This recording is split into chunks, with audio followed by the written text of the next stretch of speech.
इस महान शपथ के बाद राणा प्रताप ने अपनी सेना को संगठित करना शुरू किया। उन्होंने मेवाड़ के वनवासियों को अपनी सेना में शामिल किया, जो छापामार युद्ध में निपुण थे। यह वनवासी जंगलों के असली रक्षक थे। उनकी लड़ाई की शैली इतनी कुशल थी कि दुश्मन को भारी हानि पहुंचाकर वे तुरंत जंगल में गायब हो जाते थे।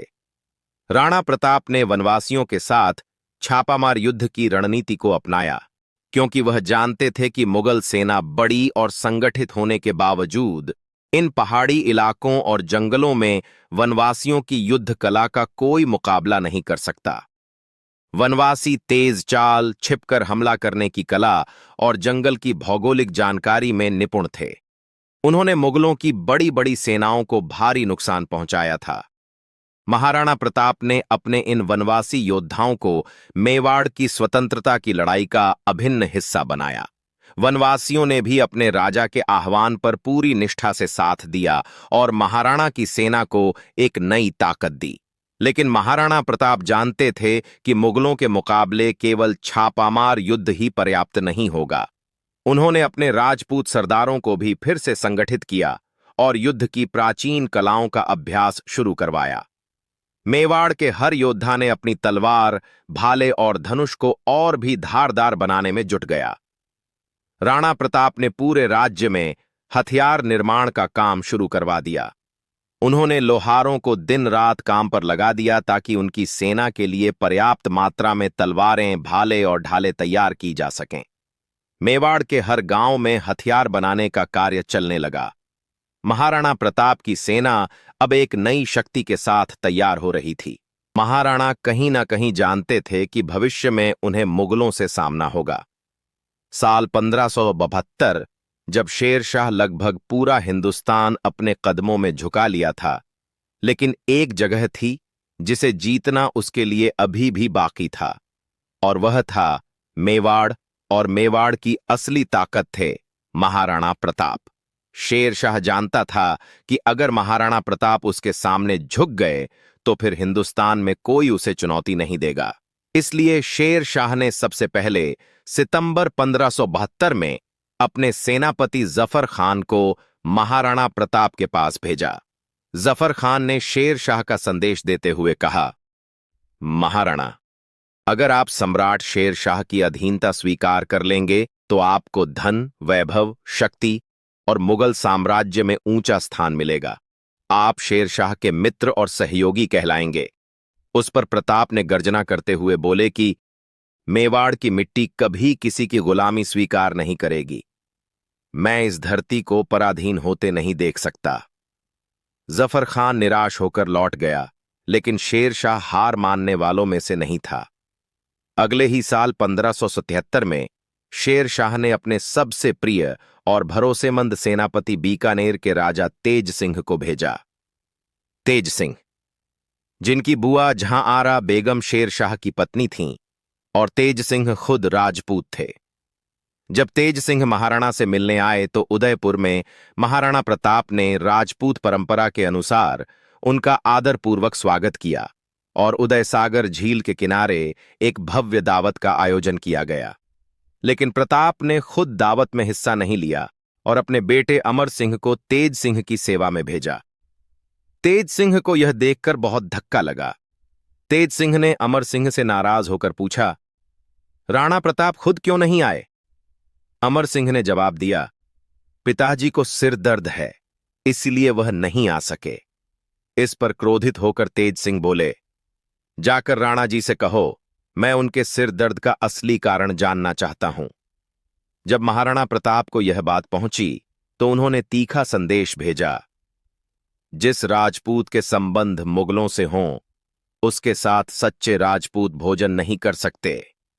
यह जवाब तेज सिंह के गर्व को गहरे तक चीर गया। अपमानित तेज सिंह बिना भोजन किए क्रोध में वहां से निकल गए।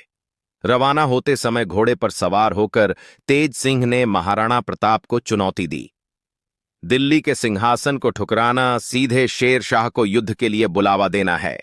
चाहे तुम पहाड़ों में छिपे रहो, लेकिन वह दिन दूर नहीं जब हम आमने सामने होंगे। यह खबर जब शेर शाह तक पहुंची और जब उसने सुना कि महाराणा प्रताप ने उसके सबसे भरोसेमंद सेनापति का अपमान किया है, तो वह आग बबूला हो उठा। लेकिन वह महाराणा को एक और मौका दिया। वह अपने क्रोध को रोकते हुए राणा विक्रमजीत को भेजा, जो उसके दरबार के सबसे वरिष्ठ और समझदार राजाओं में से एक थे। राणा विक्रमजीत ने शांति और सहयोग का संदेश लेकर महाराणा के पास पहुंचे, लेकिन महाराणा प्रताप के लिए शांति का कोई मतलब नहीं था अगर वो उनकी स्वतंत्रता को छीन ले। राणा विक्रमजीत भी वहीं जवाब लेकर लौटे, स्वतंत्रता से बढ़कर मेरे लिए कुछ नहीं है। बार बार महाराणा को अपने साथ जोड़ने में असफल होने के बाद शेर शाह ने एक आखिरी सबसे चतुर और सूझबूझ वाले मंत्री दीवान चंदन दास को भेजा। दिसंबर 1573 में दीवान चंदन दास खुद प्रताप से मिलने गए। उन्होंने महाराणा को समझाने की पूरी कोशिश की। शेर शाह का प्रस्ताव था धन, मान, सम्मान, महल और हर वो चीज जो एक राजा के सपने में हो सकती थी, पर महाराणा प्रताप का दिल सिर्फ एक ही चीज के लिए धड़कता था, स्वतंत्रता। उन्होंने दीवान चंदन दास से एक बार फिर वही कहा जो उन्होंने हर राजदूत से कहा था, स्वतंत्रता से बढ़कर कुछ भी नहीं है। चाहे मुझे अपना सब कुछ बलिदान करना पड़े, पर मैं कभी पराधीनता स्वीकार नहीं करूंगा। यह थे महाराणा प्रताप, जिनका हौसला, उनका जज्बा और उनकी दृढ़ता इतनी अटल थी कि 4-4 राजदूत भेजने के बावजूद शेर शाह उन्हें झुका नहीं सका। जब शेर शाह के दरबार में यह खबर पहुंची कि महाराणा प्रताप ने उसके समर्पण को फिर से ठुकरा दिया है, तब उसकी आंखों में गुस्से की लपटें जल उठीं। जिसने अपनी तलवार और ताकत से पूरे हिंदुस्तान को झुका लिया था, यह कैसे बर्दाश्त कर सकता था कि एक छोटा सा राज्य मेवाड़ उसकी सत्ता को अस्वीकार कर दे। शेर शाह ने अपना राजमुकुट उतारा और आकाश की ओर देखते हुए गरजते हुए कहा, महाराणा प्रताप, तुमने सिर्फ मेरे सेनापति का नहीं बल्कि मेरे साम्राज्य का अपमान किया है। अब मैं तुम्हें तलवार से जवाब दूंगा। अब वक्त आ गया है कि मेवाड़ की वह चट्टान जिसे महाराणा प्रताप कहते हैं, वह अपनी रौद्र रूप को दिखाए। इसके बाद शेर शाह ने अपने सबसे अनुभवी सेनापति राजा तेज सिंह को बुलाया। तेज सिंह, जो पहले से ही महाराणा से अपमानित और क्रोध से भरा हुआ था, वह दरबार में आते ही समझ गया कि अब युद्ध अनिवार्य है। शेर शाह ने क्रोध में तेज सिंह को बोला कि यह अपमान सिर्फ तुम्हारा नहीं, मेरा भी है। मैं चाहता हूं कि तुम अपने साथ 8 लाख की विशाल मुगल सेना लेकर मेवाड़ पर चढ़ाई करो, और ध्यान रखना, इस बार ऐसा तूफान उठाना है कि महाराणा प्रताप का नाम और निशान दोनों ही इस धरती से मिट जाए। तेज सिंह ने सिर झुकाते हुए कहा, जहां पनाह, आप निश्चिंत रहें। इस बार मैं मेवाड़ की धरती पर ऐसा रक्तपात करूंगा कि खुद अरावली की पहाड़ियां भी कांप उठेंगी। महाराणा प्रताप और उसके वीर अब सिर्फ इतिहास की कहानियों में सुने जाएंगे। इसके बाद देश के कोने कोने से अफगान, राजपूत, तुर्क और पठान योद्धाओं को बुलाया गया। 8 लाख की विशाल सेना तैयार की गई, जो हाथियों, घोड़ों और तोपों से लैस थी। उधर महाराणा प्रताप को पहले से ही अंदेशा था कि मुगल सैनिकों से युद्ध होने वाला है। उन्होंने वर्षों से इस पल की तैयारी की थी। जब तेज सिंह की विशाल मुगल सेना मेवाड़ की ओर बढ़ने लगी, तो जब उनकी सेना ने मेवाड़ की सीमा को छुआ, यह खबर महाराणा प्रताप तक पहुंची। यह सुनते ही उनके चेहरे पर हल्की सी मुस्कान आ गई, जैसे वह वर्षों से इसी पल का इंतजार कर रहे हों। महाराणा ने अपने सैन्य शिविर में वीर राजपूत योद्धाओं और वीर वनवासियों को इकट्ठा किया।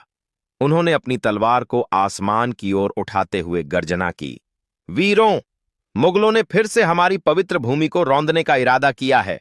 यह युद्ध हमारे सम्मान के लिए है, और आज हम इन्हें दिखाएंगे कि मेवाड़ की धरती पर कोई बाहरी आक्रमण। यह धरती हमारी मां है, और इस मां की रक्षा के लिए हम आखिरी सांस तक लड़ेंगे। प्रताप के शब्दों ने हर सैनिक में एक नई ऊर्जा भर दी। इससे पहले एक दिन जब राजा तेज सिंह अपनी 8 लाख मुगल सेना के साथ मांडलगढ़ के पास डेरा जमाए बैठा था, वह सोच रहा था कि महाराणा प्रताप इतनी बड़ी सेना देखकर जल्द ही घुटने टेक देंगे। तेज सिंह ने इसके लिए 2 महीने का लंबा इंतजार किया, लेकिन महाराणा ने उसकी उम्मीदों पर पानी फेर दिया। जब तेज सिंह को एहसास हुआ कि प्रताप इतने आसानी से नहीं झुकेंगे, तो उसने गोगुंदा की ओर कूच करने का फैसला किया। इसी बीच महाराणा प्रताप को खबर मिली कि तेज सिंह खमनोर गांव के पास के जंगल में शिकार करने आया है, जबकि उसकी सेना गोगुंदा के पास है। प्रताप के सेनापतियों ने तत्काल सुझाव दिया, महाराज, अगर हम जंगल में ही तेज सिंह को घेर कर मार गिराएं तो मुगलों की रीढ़ टूट जाएगी। लेकिन महाराणा ने गरजते हुए कहा, धोखे से शत्रु पर वार करना मेवाड़ की परंपरा नहीं है।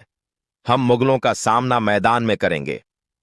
प्रताप के इस साहसी फैसले ने उनकी सेना के हर योद्धा में जोश भर दिया। आखिर वो दिन आ गया जिसका इंतजार मेवाड़ के हर वीर ने वर्षों से किया था। 18 जून 1574 की सुबह अरावली की पहाड़ियों के बीच उगते सूरज की लालिमा के साथ हल्दी घाटी रणभूमि में एक ऐसा दृश्य उभर रहा था जो इतिहास को हमेशा के लिए अमर कर देगा। इस युद्ध में आगे क्या हुआ, कैसे महाराणा ने अपने वर्षों से बिछड़े सौतेले भाई सत्यदेव को माफ किया और कैसे उनके अद्भुत घोड़े चेतक ने अपनी जान महाराणा के लिए न्यौछावर कर दी, यह हम अगले भाग में जानेंगे।